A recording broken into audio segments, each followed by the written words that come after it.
A short squeeze is when a stock rises sharply, causing traders who bet its price would fall to buy it in order to prevent further losses. Typically, the folks doing this type of trading are hedge fund managers and the Wall Street fat cats looking to pad their wallets any way they can. The people that these traders would never expect to be savvy enough to execute a short squeeze against them are typically called retail traders. They're individual folks who are trading stock using apps like Robinhood, which doesn't charge commission fees for its users. These retail traders also have a less savory name: dumb money. I'm Ronald Young Jr., and I'm leaving the theater.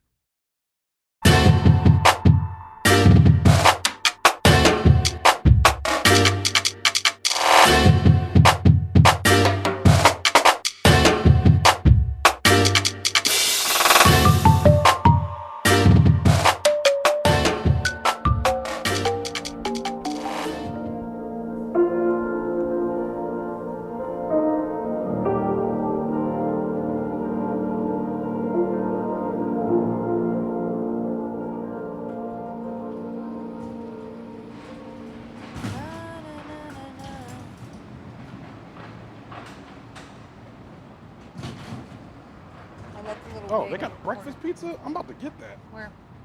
This place I go called Bad Pizza. All right, check. Here we go.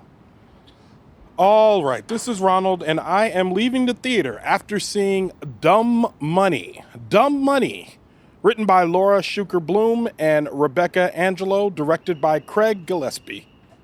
Starring Paul Dano, Pete Davidson, Vincent D'Onofrio, America Ferrera, Nick Offerman, Anthony Ramos, Sebastian Stan, Shailene Woodley, and Seth Rogen. And as always, for a complete cast listing, you can go to the link in our show notes. I'm not here alone.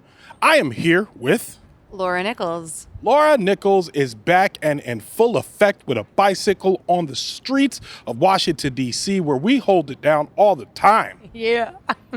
All right.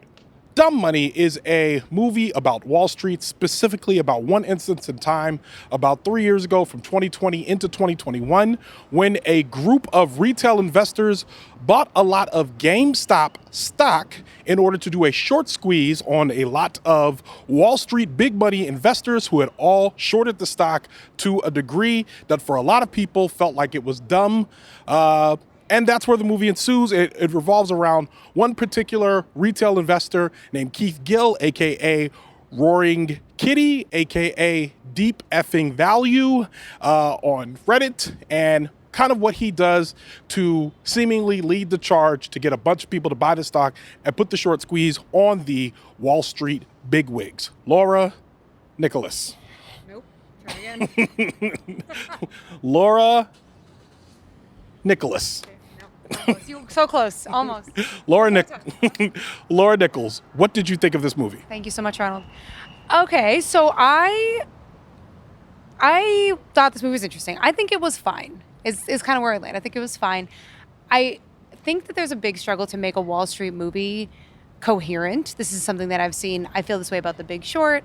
My favorite Wall Street movie is Too Big to Fail because it's the most narratively structured one. From beginning to end, you kind of understand everything that's happening. I think this one fell into the trap of trying to combine the internet culture of what was happening at the time with the reality of the people who are experiencing it. About a third of this movie at least felt to me like Reddit screenshots, like clips from TikTok, from the news. And then the parts that were real life, I think some of those were interesting, but also some of them were really unnecessary, really slow, just like pulled the movie to a dead stop at times, incredibly repetitive, constantly showing you kind of a version of the same scene over and over with certain characters. I think it was at its best when it was talking about the class difference, when it juxtaposed they did a lot of clever cuts here, juxtaposing the people who were betting, who were just the normal civilians, with the super rich people. And I have to say, before I pass the mic back, the Boston accents in this movie were all over the goddamn place. It started out kind of strong, completely dropped halfway through the movie. Paul Dano had like one scene with a Boston accent, 3 scenes without it, one scene with like an eighth of an accent. One time I saw Pete Davidson say one word with a Boston accent, and I was like, oh, this guy's supposed to be from Brockton. I don't know if you know, I'm from Worcester, from Massachusetts. People from Brockton sound like they're more from Boston than you've heard in a Scorsese movie. And I mean that. So that actually distracted me a little bit because it was like they weren't even trying. Anyway, that's my last comment on that. But overall, fine, fun at points, super boring at points, surprisingly, given the pace. In the end, I think they landed really well. So I was really feeling it by the end. This has been Laura Nichols, Boston correspondent. 508. Here's my thing. I think this is the second time I've seen this movie. I saw it at a conference a few years ago, and I saw it at a conference a few weeks ago. I saw it at a conference a few weeks ago, and I remember the time that I saw it at the conference, I enjoyed it. I was with people. It was very novel to see a movie that wasn't in theaters yet, that we were getting a chance to see before everyone else. And I remember walking out of this movie being like, that was pretty good.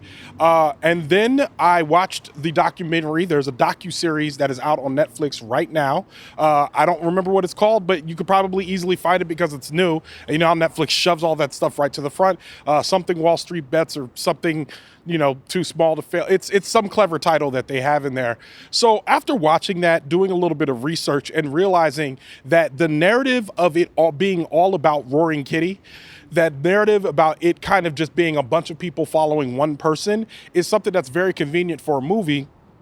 And it's convenient for a movie because that's the narrative that the movie wants to follow. If you watch the documentary, it seems like there was more than one person that was involved, whereas it seemed that it galvanized around Keith Gill because he's the one that got called to Congress and he was the most public face of most of this, but he wasn't necessarily the one that was also always leading the effort. That being said, now watching it for a second time, I remember after the first time, what I got caught up in was what they were showing us about their net worths. Showing all these people, it was focused on this buying and selling, which I think is a good way to make a movie. I don't think it's and it's actually an effective way to tell a story. I just think that I don't know if this story needed a Hollywood treatment, and what we got, what I agree, was just okay. It was, after watching it, it has the slick look of Aaron Sorkin movie, or like it reminded me of The Social Network in some of the ways that it was cut, but it just doesn't have the heft of any of those. This one, I remember thinking, yes, it's boring. Yes, these people are irritating me a little bit, and it's a little long. At some point we get going, and I'm just like, and especially after seeing it a second time and knowing the beats of the story, I'm like, oh no, we got to speed this up. This is like, I was intrigued in the first maybe 30 minutes, but after the gimmick is gone, it's just like, oh, I don't care about this anymore. Get to the point. Like, where are we going? And there really isn't a point. The point is that Wall Street is evil, which is true, and I know you agree. But after that, it's just like, well, okay, so do we do anything about it? And the answer is largely no. It's like maybe one day, this will get us there. Yeah, I agree with you. The pacing felt I liked the beginning a lot. I think it started out really strong.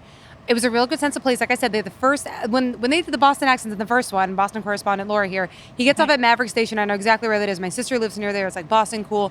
They have the little thing. They have a conversation about beer, whatever. I'm really in a sense of place, and they lose that really fast because suddenly you're jumping all over the country to people who are living their lives and getting caught up in this. I didn't know that about there being other big names in the picture at the time, but one thing I'll say is the pace-wise, they must have had 5 scenes of America Ferrera having the same conversation with her friend over and over and over. And it was, you should sell, I won't. You should sell, no, I won't. And then they jumped to another character, you should sell, no, I won't. It just was over and over. It's like, I understand.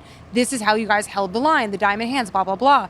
But I think they should have put a little more weight into the actual story of how these things happen, not just people's reactions to them, because I would have liked a little more. I guess what I'll say is what they tried to do with internet culture, there was a really big ask. I mean, obviously it was like a huge, really ambitious choice. I found at points that they were more gawking at Reddit culture than actually assessing or understanding the community itself. It's almost like at times they were mocking it because they were constantly showing like the slurs they use, the R word over and over. I mean, at some point it was like 5 times in a row, and I'm like, are they making a point about these people? Why do you keep doing this? So I kind of felt like they didn't quite weave the Reddit in internet culture. Maybe the creators didn't fully understand it, and it sort of just felt a little gawky, like I said. And the narratives were sort of interesting on the other end, but again, they kind of fell into this repetition. So pacing-wise, I think that was a problem. It was so fast, and then came to a stop, dragged and dragged. When there was a congressional hearing, I'm like, we still have a whole thing happening next. That's when I really started to kind of phase out. Yeah, by the time I get to the congressional hearing, I've just lost a lot of interest in the movie. Again, it's a compelling subject, and I think that's probably like part of the problem of the Hollywoodification of a lot of the stories in the media is they have to get them in a sense that they make sense so that people will go to the theater and watch them. And to be honest, with this movie coming out in the middle of the SAG-AFTRA/WGA strike, it feels like very, very tricky for them to think that they're going to get people into seats with a movie like this. So, yeah, I mean, with all of that being said, what would you rate this movie? I'm going to give it 2.3. That is low. Oh, okay. No, that's fine. You don't have to reset. No, but now I'm thinking about why I chose that. I think it's because I agree with you. I don't think this needed a movie treatment. It was fun at times. It was really weirdly, tonally strange at times. I wouldn't rewatch. It's a rewatchable scale for me, and I would not sit through that again. So I guess, yeah, maybe 2.5 out of what, 5, right? Yeah. I'm going to give it 2.5. I'm going to give it 50%. 50% is actually a 3, technically, because a 5 is a full score. So halfway there would be a 3.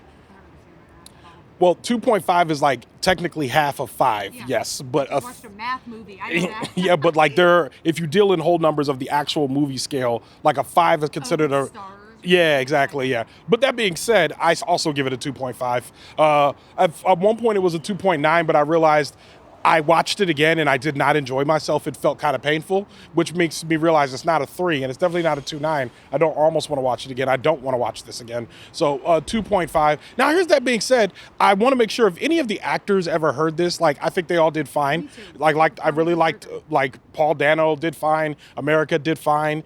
Pete Davidson did fine. I don't think anyone's getting any Oscars out of this, but I think everyone did fine. There was a little bit of bloat, I thought, like more actors than they needed. But with all that being said, like they did the best they could with the script that was in front of them. And I think it was the finished product of the movie that just the pacing and all that stuff that couldn't be saved by good acting.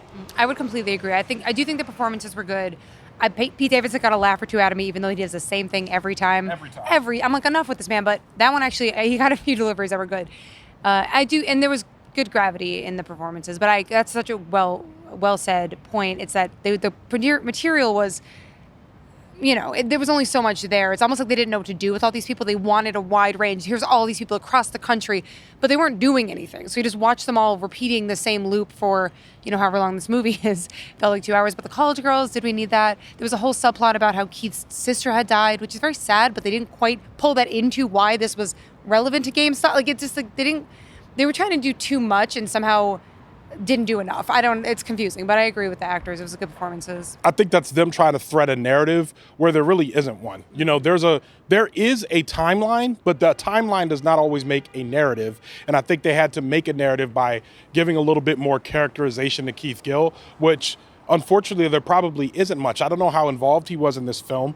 I don't know if that is true of his sister or his brother or his relationship with his parents. I don't know if any of that's true. I don't know if he worked with them on this. I don't know if they just built that out to make more of the story, which doesn't really bother me because I really like social media, the Social Network. This is the Social Network? Yeah.